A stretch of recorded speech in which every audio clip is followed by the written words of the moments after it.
Hello दोस्तों, कैसे हो आप लोग। आज की इस वीडियो में मैं आपको बताने वाला हूँ एक स्टेप बाय स्टेप प्रोसेस कैसे आप अपना रेज्यूमे क्रिएट कर सकते हो। अगर आपने आज तक कोई भी रेज्यूमे क्रिएट नहीं किया है, फर्स्ट टाइम रेज्यूमे क्रिएट करने वाले हो या फिर आप कोई अपने ओल्ड फैशन रेज्यूमे को रीवैम्प करने वाले हो, तो ये वीडियो आपके लिए बिल्कुल सही है और बहुत कुछ सीख के जाओगे इस वीडियो से आप। और अगर आप चैनल पर पहली बार आए हो, मेरा लास्ट वीडियो आपने नहीं देखा तो उसको जरूर देख लेना। ऊपर आई बटन में मैं लिंक छोड़ दूंगा उसका। उसमें मैंने काफी ऐसी चीजों के बारे में बताया है जो नॉर्मली लोग गलतियां करते हैं, जिसकी वजह से उनका रेज्यूमे अट्रैक्टिव नहीं हो पाता और उसके ऊपर जो रिस्पॉन्स होता है एचआर का वो उतनी अच्छी तरह से नहीं आता। तो वो वीडियो जरूर देखना और इस वीडियो को पूरा जरूर देखना। इसमें मैं आपको बताने वाला हूं कि कौन कौन से ऐसे स्टेप्स हैं और क्या क्या ऐसी टेक्निक्स हैं जिनका यूज करके आप आज के टाइम में 2023 में एक बहुत बढ़िया सा रेज्यूमे क्रिएट कर सकते हो। तो दोस्तों, मेरा नाम है तैयब हाशमी, मैं एसएपी कंसल्टेंट हूं और ये वीडियो पसंद आता है तो लाइक कर देना, चैनल को सब्सक्राइब कर देना, बेल आइकन को क्लिक कर लेना। और चलो स्टार्ट करते हैं आज का अपना ये वीडियो।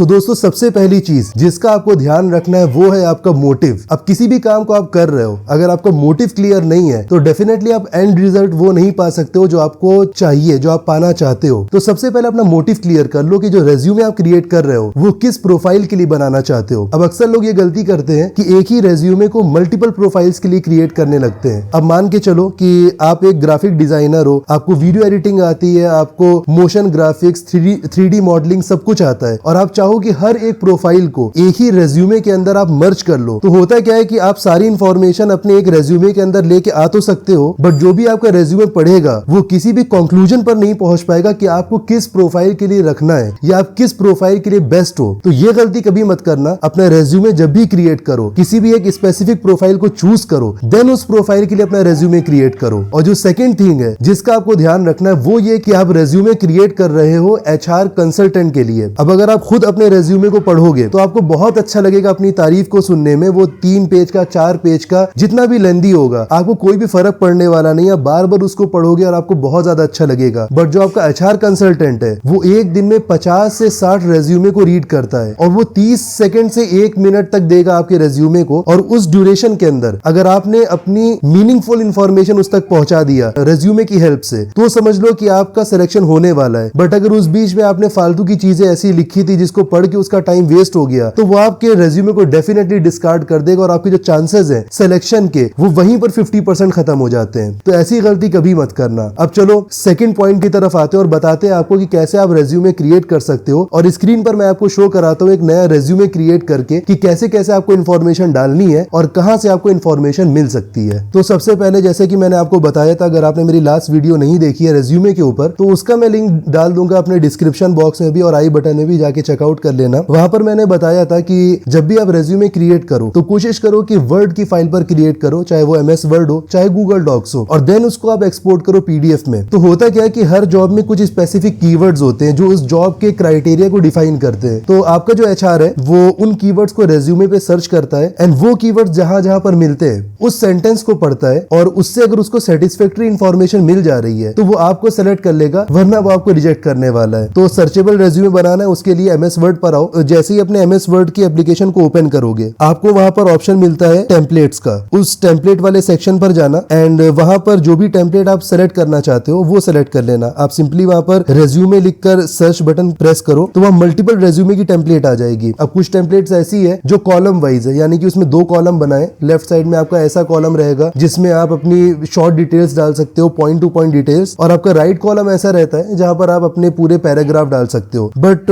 मैं ये सजेस्ट नहीं करूंगा। अगर आप 1 पेज रेज्यूमे की तरफ जा रहे हो तो डेफिनेटली इसको सेलेक्ट कर लेना। बट अगर आपको लगता है कि ओवर द टाइम आपका रेज्यूमे लेंदी हो जाएगा या करंट टाइम में आपका रेज्यूमे लेंदी होने वाला है, तो डुअल कॉलम सेक्शन पर मत जाना। इसका नुकसान ये होता है कि जो आपका लेफ्ट कॉलम या राइट कॉलम जहां पर आप पॉइंट्स में इंफॉर्मेशन डाल रहे हो, उसमें इंफॉर्मेशन डालने के लिए आगे कुछ बचता नहीं है। और जो पैराग्राफ वाइज है जहां पर आप एक्सपीरियंस लिखते हो या अदर चीजें लिखते हो, वो लेंदी होती जाती है तो आपके पेजेस ज्यादा कंज्यूम होते हैं और आपका रेज्यूमे फालतू का लंबा लगता है। तो मैं ये टेम्पलेट सेलेक्ट कर रहा रहा हूँ। इस टेम्पलेट को आप देख सकते हो, यहाँ पर हायरार्की में इंफॉर्मेशन है और कोई भी डुअल सेक्शन नहीं है, डुअल कॉलम नहीं है, सिंगल पेज सिंगल कॉलम पर पूरी टेम्पलेट है। तो ये टेम्पलेट सेलेक्ट करते हैं और सबसे बढ़िया बात बताऊं, ये मेरी पर्सनल रेज्यूमे टेम्पलेट भी है। मेरा जो पर्सनल रेज्यूमे है वो मैंने इसी टेम्पलेट पर क्रिएट किया हुआ है। तो जैसे ही आप इसको सेलेक्ट करोगे, आप देखो यहाँ पर आपके पास पूरी एक टेम्पलेट ओपन हो गई है, जहां पर आप अपनी इंफॉर्मेशन डाल सकते हो। सबसे पहले first name and last name डाल लो, देन अपना address, phone number, email ID, LinkedIn profile और आपका कोई भी सोशल मीडिया प्रोफाइल अगर है।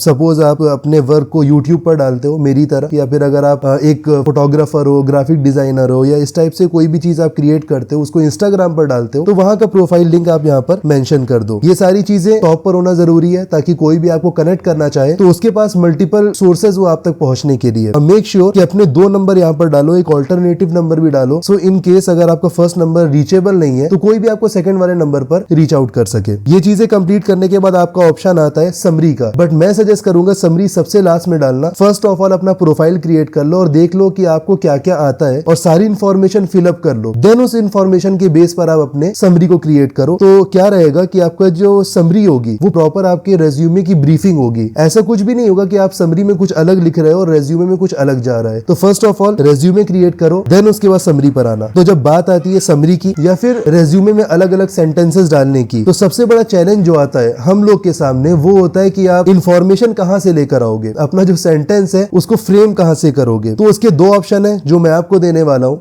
2023 में आप बैठे हो तो फॉरगेट अबाउट कि किसी का आप रेज्यूमे कॉपी कर लो एंड देन उसके बाद इन्फॉर्मेशन लेकर आओ। आप सबसे पहले naukri.com पर जाओ एंड naukri.com पर जाकर आप अपने प्रोफाइल को सर्च करो, जिस प्रोफाइल के लिए आप रेज्यूमे बनाने जा रहे हो। एंड 3-4 जॉब डिस्क्रिप्शन जब आप देखोगे तो आपको एक कोई जॉब ऐसी मिल जाएगी जहां पर प्रॉपर डिस्क्रिप्शन लिखा होगा, जहां पर प्रॉपर रिक्वायरमेंट लिखी होगी। उसको कॉपी करो एंड किसी नई वर्ड की फाइल में जाकर पेस्ट कर दो। अभी यहाँ पर खत्म नहीं करना है इसको, आपको कॉपी पेस्ट नहीं करना है ले जाकर, अभी सिर्फ इसको एक अलग वर्ड की फाइल में रखो। देन उसके बाद एक एप्लीकेशन है, एक वेबसाइट है ChatGPT, उसको लॉग इन कर लो। अब वहां पर आप जाओगे तो आपको अपनी ईमेल आईडी डालनी होगी एंड अदर इन्फॉर्मेशन आप शेयर करोगे, आपका अकाउंट वहां पर क्रिएट हो जाएगा। तो ये सब कुछ करने के बाद आप सिंपली वहां पर सर्च करो रेज्यूमे फॉर ग्राफिक डिजाइनर। तो जैसे ही आप ये सर्च करोगे एक बढ़िया सा रेज्यूमे क्रिएट हो जाएगा आपके लिए, जो कि AI क्रिएट करके देगा। और यहाँ पर आप देख सकते हो प्रॉपर रेज्यूमे क्रिएट हो चुका है। आपको कुछ भी नहीं करना, यहाँ पर जो जॉब डिस्क्रिप्शन लिखा हुआ है, जो रिस्पॉन्सिबिलिटीज लिखी है, उन्हें कॉपी कर लो और जो हमने वर्ड की फाइल बनाई थी पहले, जहां पर हमने naukri.com से निकाल के जॉब समरी डाली थी, जॉब डिस्क्रिप्शन डाला था, वहां पर इसको भी ले जाकर पेस्ट कर दो। अब सबसे क्रिएटिव वर्क आपको यहाँ पर करना है और वो है आइडेंटिफाई करना है अपनी जॉब स्किल्स को, जो आप काम कर रहे हो, और जो सेंटेंसेस लिखे हैं उनको आइडेंटिफाई करना है, जो चीजें मैच कर रही हैं और कितने अच्छे से फ्रेम है, क्या कुछ आपको एडअप करना है, कोई सॉफ्टवेयर, कोई स्किल, कोई वर्क, उसको एडअप करो एंड उसको ले जाकर पेस्ट कर दो। अब पेस्ट करने का तरीका क्या होता है कि जब भी आप कोई जॉब डिस्क्रिप्शन लिखते हो तो आपको सबसे पहले अपनी एंड टू एंड प्रोसेस बतानी है। यानी फर्स्ट ऑफ ऑल आप बताओगे आपने क्या क्या काम किया हुआ है, यानी फ्लायर बनाया है, आपने कवर लेटर बनाया, सोशल मीडिया ग्राफिक्स बनाए, वीडियो एडिटिंग किया, जो कुछ भी किया है फर्स्ट लाइन में वो डिफाइन करो। सेकंड लाइन में आप अपना सोर्स बताओ कि आप अपने क्लाइंट से मिलते थे, क्लाइंट से चैट करते थे, उनसे बात करते थे, टाइमलाइन लेते थे, डिलीवर करते थे। थर्ड आप बताओगे कि आपकी जो इन्वायरमेंट था जहां पर आप वर्क करते थे, वहां पर आपके को वर्कर्स थे, आपके वेंडर्स थे, आपके साथ काम करने वाले कुछ प्रिंटर्स थे, कुछ अलग कंपनीज थी, उनके साथ आपको कोलैबोरेशन कैसा था, ये डिफाइन करोगे। तो यहाँ पर आपकी end to end process complete हो जाती है कि आपको काम लेना आता है, आपको कोऑर्डिनेशन करना आता है, आपको वर्क करना आता है ना, आपको एक टीम के साथ वर्क करते हुए टाइमलाइन के अकॉर्डिंग अपने वर्क को अकॉम्प्लिश करना आता है और डिलीवर करना आता है। तो इतना करने के बाद आप अपनी टेक्नोलॉजीज को बता सकते हो कि मैंने इस टेक्नोलॉजी पर काम किया, इस सॉफ्टवेयर पर काम किया। देन इसके बाद आप बता सकते हो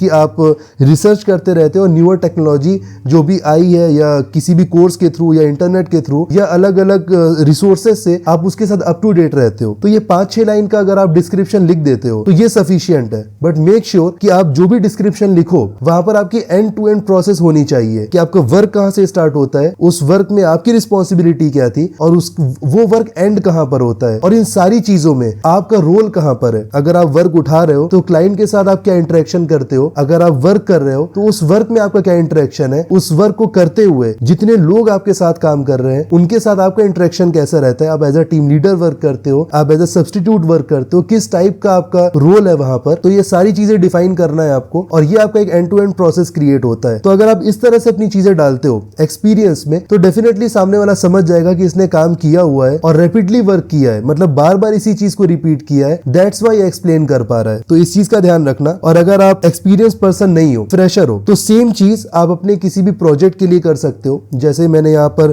कंपनी का नेम डाला एक्सपीरियंस हेडिंग के अंडर, तो वहां पर आप अपना वर्कशॉप लिख सकते हो, अपना प्रोजेक्ट लिख सकते हो, एंड देन एक एक प्रोजेक्ट की हेडिंग डाल के उसकी स्टार्टिंग और एंड डेट लिख सकते हो, उस प्रोजेक्ट का इन एंड आउट क्या था वो डाल सकते हो, और उस प्रोजेक्ट में आपका कंट्रीब्यूशन क्या था वो लिख सकते हो। सो सेम ऐसे ही आप अपने प्रोजेक्ट को भी डिफाइन कर सकते हो अगर आप फ्रेशर हो। इतना कुछ करने के बाद आपका ऑप्शन आता है क्वालिफिकेशन का, तो मैं सजेस्ट करूंगा क्वालिफिकेशन को बहुत ज्यादा लेंदी करके नहीं लिखना है, सिर्फ इतना लिख दो कि आपकी डिग्री क्या थी, किस कॉलेज से लिया और किस ड्यूरेशन में लिया, दैट्स इट। उससे ज्यादा कोई भी समझना नहीं चाहता, और सबको पता है आज के टाइम में कि एमबीए का क्या मतलब है और बाकी आपके अंदर क्या क्वालिटीज है वो आपके इंटरव्यू लेते ही पता लग जाएंगी, वो सिर्फ एमबीए देख के आपके साथ प्रोसीड कर जाएंगे। तो ये सब कुछ करने के बाद ऑप्शन आता है आपकी स्किल्स का। So if you have some skills like Photoshop और एमएस वर्ड एंड ऑल, तो वो चीज आप यहाँ पर डाल सकते हो, बट मेक श्योर कि जो भी स्किल्स आप डाल रहे हो, अब मान के चलो कुछ लोग एमएस वर्ड को अपनी स्किल्स में डालते हैं, बट जब वो रेज्यूमे क्रिएट करते हैं उनका रेज्यूमे इतना बेकार होता है कि लगता है किसी नौसिखिए ने उस रेज्यूमे को क्रिएट किया है। तो जो भी स्किल्स आप डाल रहे हो मेक श्योर कि उसमें आपको एक्सपर्टीज हो, सो दैट कि अगर कोई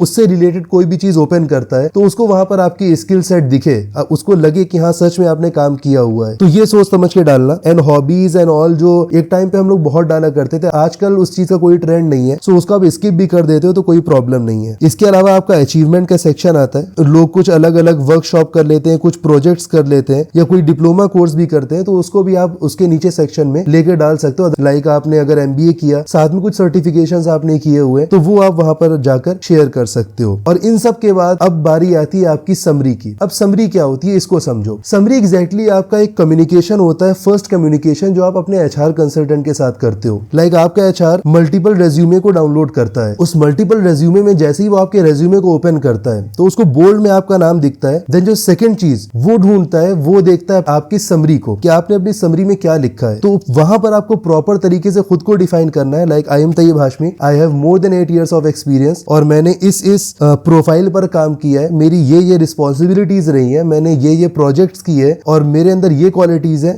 जिसका यूज करके मैंने अपनी कंपनी को प्रॉफिट दिया है, और मैंने इस टेक्नोलॉजी का यूज करते हुए अपने आप को काफी ज्यादा बिल्ड किया है, अपनी पर्सनालिटी को काफी अच्छे से बिल्ड किया है। तो वो सारी चीजें मुझको शेयर करनी होती है अपनी समरी में। आप देख सकते हो स्क्रीन पर जो समरी अभी मैंने ग्राफिक डिजाइनर की लिखी है उसमें क्या क्या चीजें मैंने डाली है। तो ये समरी आपकी डिफाइन करती है आपकी पर्सनालिटी को, आपकी नॉलेज को, आपकी कंट्रीब्यूशन को, और क्या कुछ चीजें आपके अंदर स्पेशल है, और आपकी कंपनी ने उन स्पेशलिटीज को देखकर, उन खूबियों को देखकर आपको क्या क्या काम दिया और आपने उस कंपनी के लिए क्या कुछ किया है, वो सारी चीजें आप शेयर करते हो समरी में। एंड सबसे एंड में आप एक रिक्वेस्ट करते हो या आप एक ख्वाहिश करते हो कि मैं आपके साथ काम करना चाहता हूं। सो ये सारी चीजें जिसको आपको ध्यान में रखना है रेज्यूमे क्रिएट करते टाइम। और अभी मैं बोल सकता हूं कि अगर लास्ट तक आपने ये वीडियो देख लिया है तो लाइफ में आपको कभी रेज्यूमे क्रिएशन के टाइम पर प्रॉब्लम नहीं होने वाली है। और मैं कोशिश करूंगा जो टेम्पलेट मैंने अभी आपके सामने बनाई है, जिस पर मैंने वर्क किया है, डिस्क्रिप्शन में उसका लिंक डाल दूं, सो दैट आप प्रैक्टिस करना चाहते हो अगर उसी सेम टेम्पलेट पर, तो उसको डाउनलोड करके आप कर सको। तो दोस्तों ये वीडियो आपको कैसा लगा, अच्छा लगा तो मुझको जरूर बताना, इन्फॉर्मेटिव लगा तो अपने दोस्तों के साथ शेयर करना, ताकि जो हमारी आने वाली जनरेशन है जो जॉब करना चाहती है और